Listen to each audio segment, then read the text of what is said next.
Olá, meus amigos, minhas amigas, aqui estamos para dar continuidade ao estudo do Livro dos Espíritos, neste programa, o Livro dos Espíritos em Nossa Vida, que é feito para mim, para você, para todos nós, para que possamos aprender um pouco com o estudo desta obra que é elementar para a doutrina espírita, que é o Livro dos Espíritos.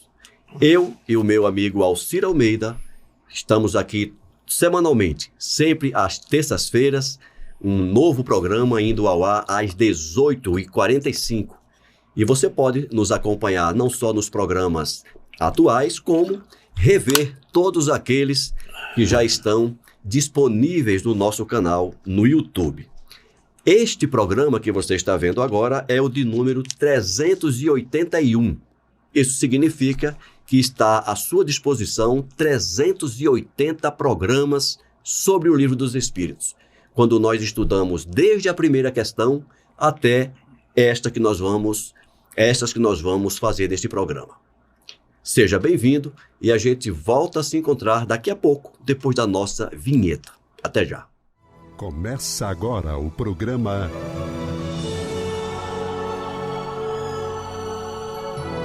O Livro dos Espíritos em Nossa Vida. Caro Alcir, estamos no programa 381. Seja bem-vindo. Muito obrigado, Ricardo. Muito obrigado a vocês que nos acompanham pelas mídias sociais da Comunhão Espírita de Brasília. Se vocês gostam do programa, deixem o like, divulguem. Se não gostaram, façam sua crítica e digam como podemos melhorar. Um forte abraço. Alcir, vamos continuar falando ainda sobre desgosto da vida e suicídio. E neste programa nós vamos estudar a partir da questão de número 947, quando Kardec perguntou: o homem que luta com a necessidade e que se deixa morrer de desespero pode ser considerado um suicida? Seria o quê, Almeida? Daquelas pessoas que se preocupam tanto que acaba infartando em função das suas preocupações? Pois é, né? É por aí? Eu acho que é isso que o Kardec quer dizer, né? É, por aí, com certeza. Uhum. É interessante, e eu acho que você citou semana passada o caso do André Luiz. Isso, nos referimos a ele. E é interessante quando a gente pega, porque nós temos a tendência a analisar as coisas de uma forma muito booleana.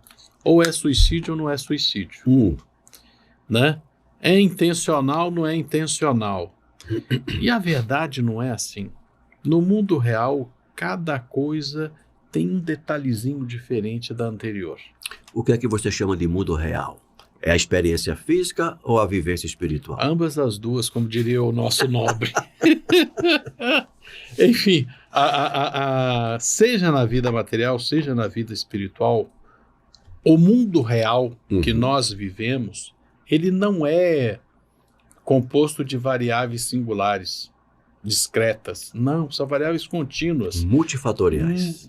É multifatorial e cada coisinha, cada detalhezinho é mais em direção a A ou mais em direção a B. Como a pergunta aqui é: pode ser considerado suicida aquele que morre por desespero? Pode ser sim, né?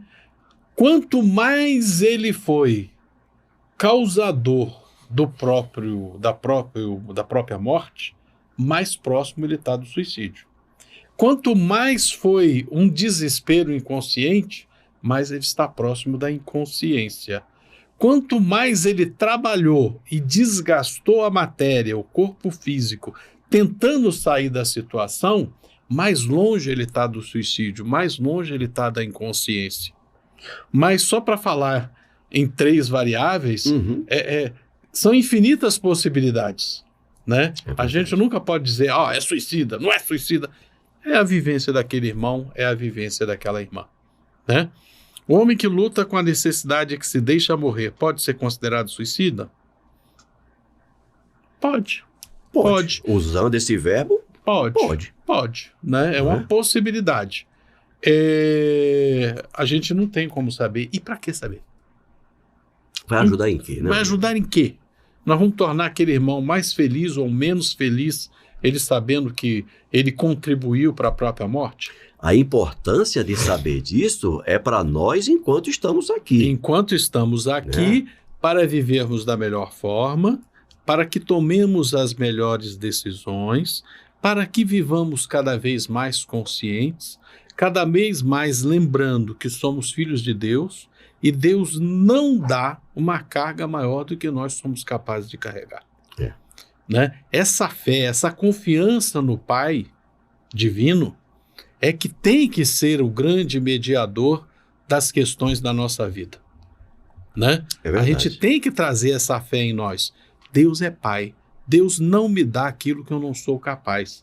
Ele me traz na vida, a providência divina me conduz a caminhos onde eu vou aprender aquilo que eu preciso.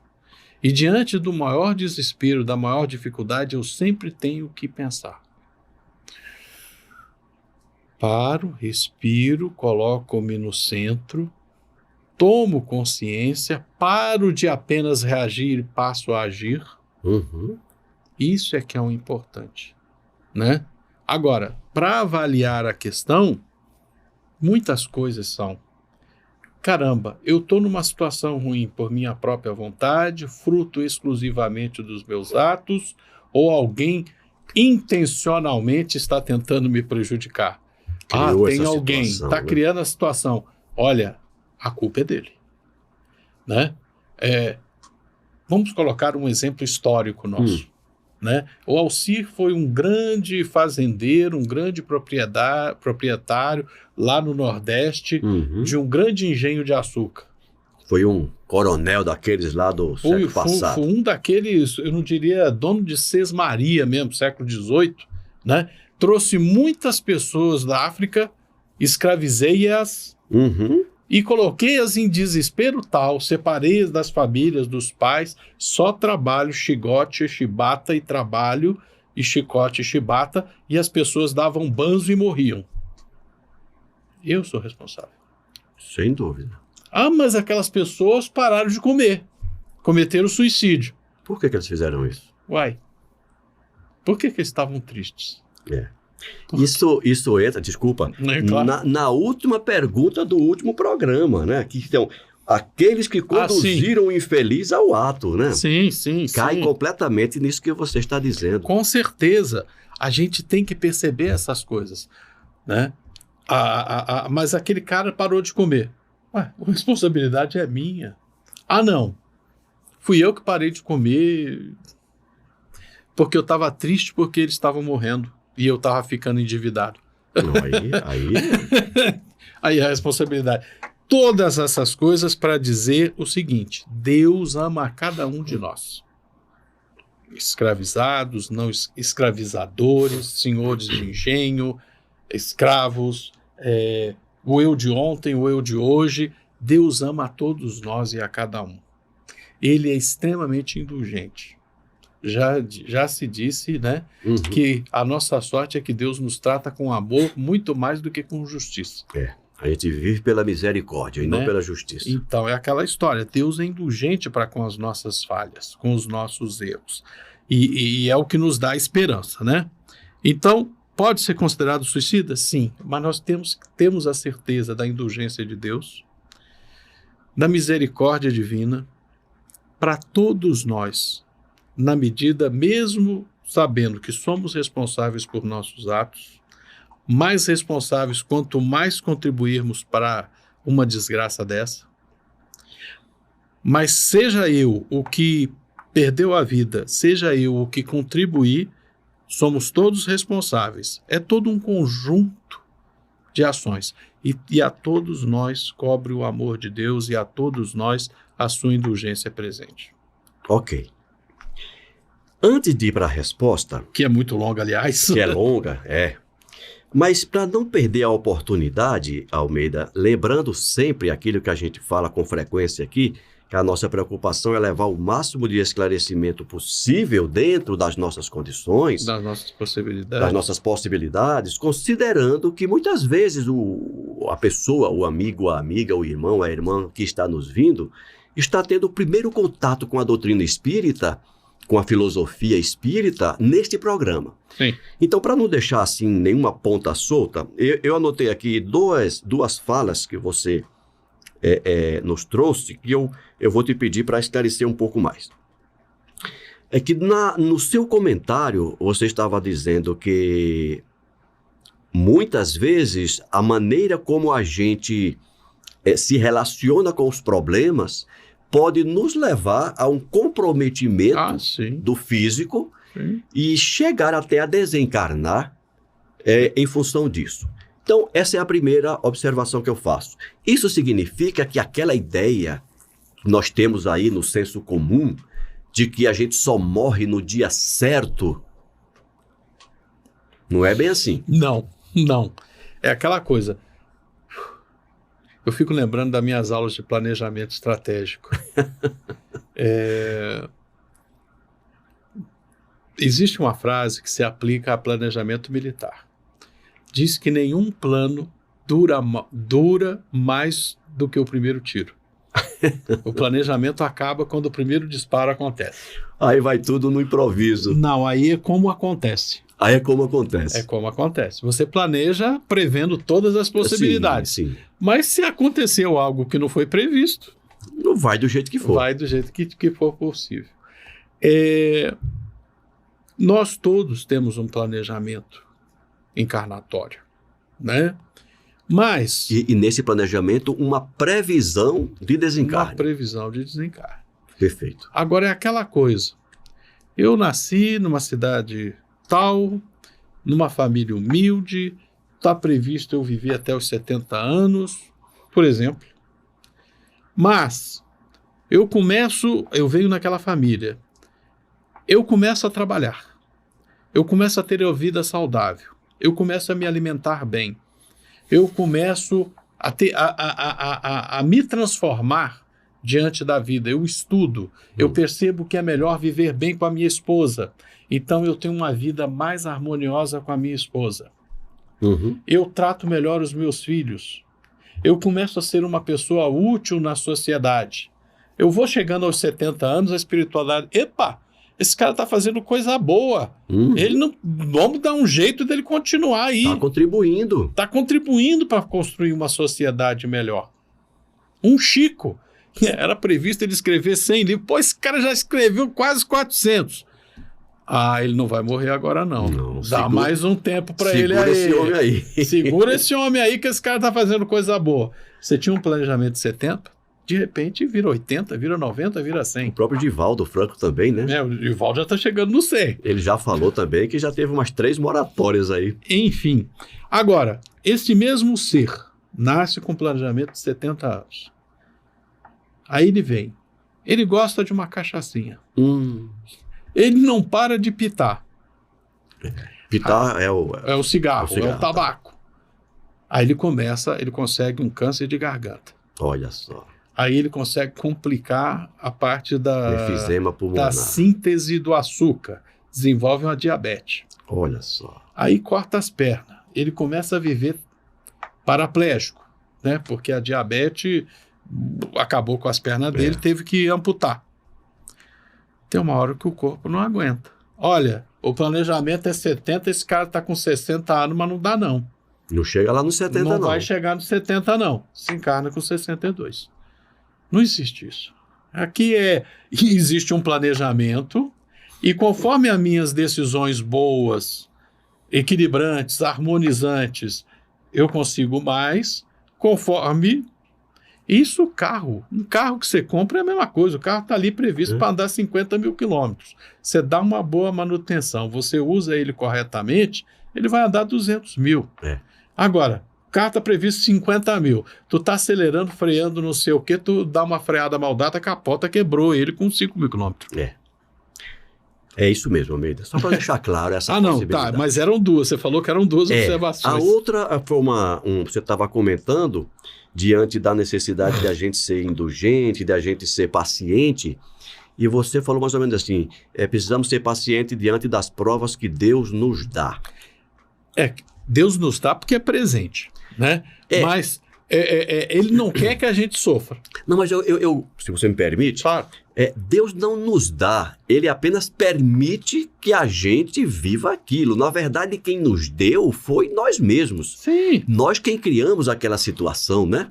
Hoje eu estou com a cabeça muito naquele pensamento, tudo vem de Deus.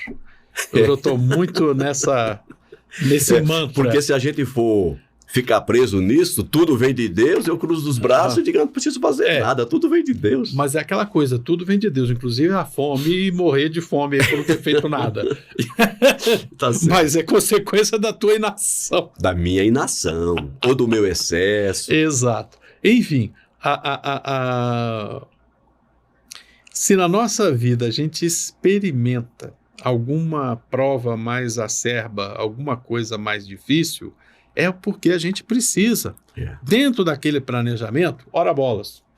Acabei de dar um exemplo aqui, alguém deveria viver 70 anos, desencarna com 62. Ah, mas estava previsto ele beber? Não. Estava previsto ele resistir ao vício. Uhum. E ele não cumpriu essa previsão. Ele que se expôs e viciou. Estava previsto ele ficar paraplégico? Não estava, mas veio em consequência da bebida. Das decisões que vieram antes, né? Ora bolas. Agora, tem coisa que não tem como. Você vai passar por aquilo. Né? De repente, alguém nasceu com alguma dificuldade, a perna mais curta que a outra, faltou... veio com um braço a menos, um defeito, a gente fala defeitos físicos porque fica mais fácil de se perceber, mas pode ser uma condição psicológica, né? Pode ser uma condição neurológica, exatamente. Pode ser uma alergia, né? Pode ser uma alergia. Olha, a pessoa era alérgica a cetonúria lá, como é que é aquele negócio lá? De quê? Cetonúria. O pessoal que não pode comer uma série de alimentos aí, não sei. Né, são os fenilcetonúricos. Aí a pessoa não foi diagnosticada adequadamente, atrasou o desenvolvimento cerebral. Aí vem uma deficiência neurológica. Isso é destino. Até um retardo no parto, às vezes, né? Leva a criança enfim. Hipóxia. Caramba! Me dá um desenvolvimento depois prejudicado. Essa é uma condição. Essa é uma realidade da vida. Perfeito. E o ser vai ter que aprender a conviver com aquela deficiência, com aquela condição deficiente no corpo. Ótimo, excelente. Quando eu levantei essa questão, Almeida, é só para tirar aquela... Sim. Eu dizia, não, eu tenho esse problema porque é Deus que quer. Não é vontade de Deus, não, meu irmão. É um castigo de Deus. Não, Deus não castiga. Sai disso. Deus não castiga. Deus permite que você viva aquela experiência tendo em vista o teu aperfeiçoamento. E muitas vezes, como você já disse muito bem, em função das nossas escolhas pretéritas, muitas vezes nem lembradas. Mas está lá. Ou seja, tudo isso para dizer o seguinte, o planejamento reencarnatório, ele é fruto das minhas decisões pretéritas. Agora, entre o planejamento reencarnatório e o que efetivamente acontece, atua o meu livre-arbítrio. Exatamente. Ótimo. Fechou bem. Vamos repetir a pergunta para ler a resposta. Vamos lá. O homem que luta com a necessidade e que se deixa morrer de desespero pode ser considerado um suicida? Você já comentou bastante, vamos ler a resposta dos espíritos. É um suicida, mas os que lhe são a causa ou que poderiam impedi-lo são mais culpados que ele, e a indulgência o espera. Então o exemplo que você deu lá do cara que trazia... escravos, etc., perfeito, cai perfeitamente dentro dessa resposta. Todavia, não creiais que esteja inteiramente absolvido se lhe faltou firmeza e perseverança. Ou seja, aquele que foi escravizado em África, veio, sofreu com o banzo, o que ele é diferente daquele que veio de África, foi escravizado e viveu. Como a gente, escravos de 90 anos de idade, conseguiu resistir àquilo tudo. E quem garante que você ou eu não fomos escravos também? Exatamente. A gente não sabe. Exatamente. Né? O fato de ser branquinho hoje nada significa. Não significa nada, né? Lhe faltou firmeza e perseverança se não fez uso de toda a sua inteligência para se livrar do lamaçal em que se encontrou. Ai dele, sobretudo, se seu desespero nasce do orgulho. E aqui, lembrei do exemplo que você falou, não sei se foi hoje ou na semana passada, da pessoa que contrai uma dívida, vê que não consegue pagar e se mata. Foi semana passada. E com vergonha, muitas vezes, dos Condição amigos, social, da família, da condição social, etc. Quero dizer se é desses homens em quem o orgulho paralisa os recursos da inteligência que corariam de dever sua existência ao trabalho de suas mãos e que preferem morrer de fome a derrogar aquilo que chamam sua posição social. Esse é doído. E nessa época em que o Kardec escreveu isso, meados do século XIX, como tinha desses casos, não era? Sim, é aquela coisa, nós estamos... Famílias nobres que faliam, que... Sim, as transformações econômicas do século XIX conduziram muitas famílias ditas nobres à perda de patrimônio. Sobrava só o título. Ficava só o título. Só o título. É isso mesmo.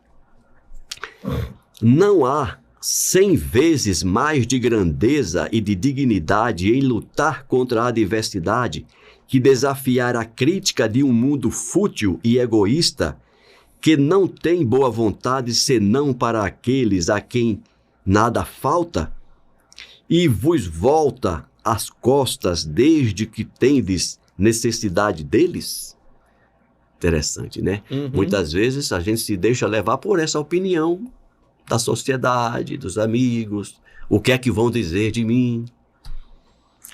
Sacrificar sua vida à consideração desse mundo é uma coisa estúpida, porque ele não a tem em nenhuma conta. É interessante essa questão aqui, porque realmente é muito mais nobre enfrentar os problemas.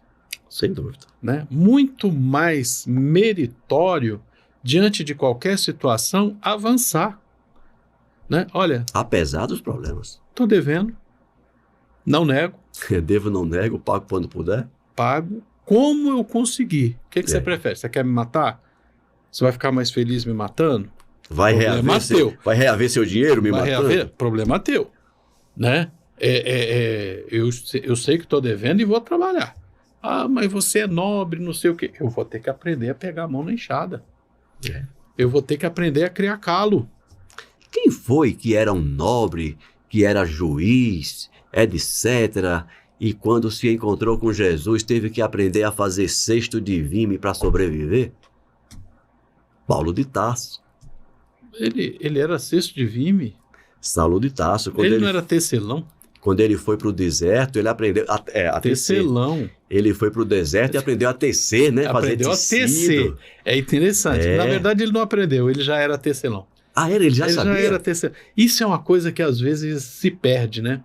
O judeu, a cultura judaica mais tradicional, você tinha a obrigação, até hoje os ortodoxos são assim, você tem a sua obrigação de se dedicar a Deus. Aquele vídeo que você me mandou, excelente. De certa forma, fala disso. Ah, sim. Aquele vídeo do Rabino lá. Sim, do Rabino Davi Weitzman. Eu nem te respondi, excelente. Você tem uma obrigação de se dedicar a Deus. Uhum. Mas você tem que ter sua profissão. Tem que se manter nesse mundo. Ou você vai ser oleiro, ou você vai ser ferreiro, você vai ferrar a mula. Então, desde aquela época, né? Já essa cultura já Ourives, estava, né, Almeida? Ourives, né? Interessante. Essa história de se envergonhar de ser um artesão é uma coisa mais recente europeia. É interessante isso. Interessante mesmo, interessante. Porque a cultura judaica há muitos anos ora e trabalha. Então o Saulo de Tarso... Ele era tecelão desde criança. Ele já era tecelão. Atingiu aquela a função social no Sinédrio. Né? Rabino. Como rabino. No Sinédrio. Mas aí, diante do encontro com Jesus, ele voltou às origens. Voltou à tecelagem lá no deserto. Eu lembro Tanto é que ele só precisava do tear. Ele foi atrás do tiar, não de um mestre que ensinasse ele a tecer. É verdade que ele foi, eu lembro dessa passagem que ele foi lá pro deserto, encontrou-se com aquele casal que estava lá, né? Áquila, caramba, tua memória é... Tô tentando lembrar o nome do homem. Áquila e... Verdade, e lá ele já chegou... Ele já começou a tecer. Colocando a mão na massa.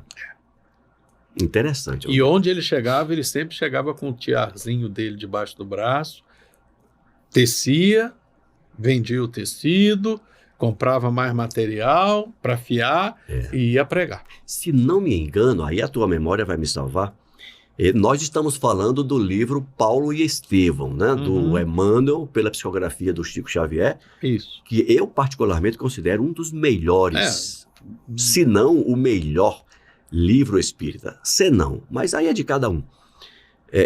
Pela qualidade da história, né? Pelo roteiro, enfim. Sim. E, se não me engano, quando ele volta do deserto, que ele vai ter com a família dele, e eles se envergonham. Eles não aceitam ele. Né? Se envergonham da condição que ele está ali. Sim. Ele praticamente é escorraçado de casa. Ele foi, como diz o outro, ele virou as costas para o Sinédrio. Exatamente. E a família não queria ficar de mal com o Sinédrio, dando apoio a ele. Aí ele ficou no melhor dos mundos. Ele não era aceito nem para a família e nem pelos cristãos que tinham medo dele. Que ele já tinha eliminado alguns cristãos. Isso. Ele ficou no pior dos mundos, cara. Nem os judeus... Não, no melhor dos mundos, cara. Ele estava espiando tudo. Ah, sim. Nesse sentido, sim. Nem era aceito pelo seu povo, que eram os judeus, a família, e os cristãos tinham medo dele. Isso. Né?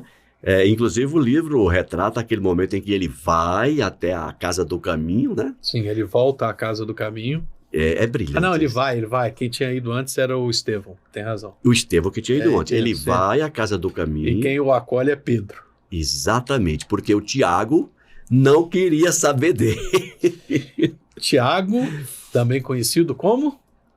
Irmão do Cristo. Irmão do Cristo, né? O Tiago, eu imagino que a sensação do Tiago era colocar a raposa dentro do galinheiro, né? Certeza. E não queria. E o Pedro, vamos dar uma chance a ele. Com certeza. Excelente essa rememoração.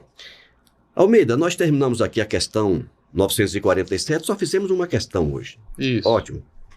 Tem muita coisa, a gente não tem pressa, graças a Deus. Nada, não tem pressa, não.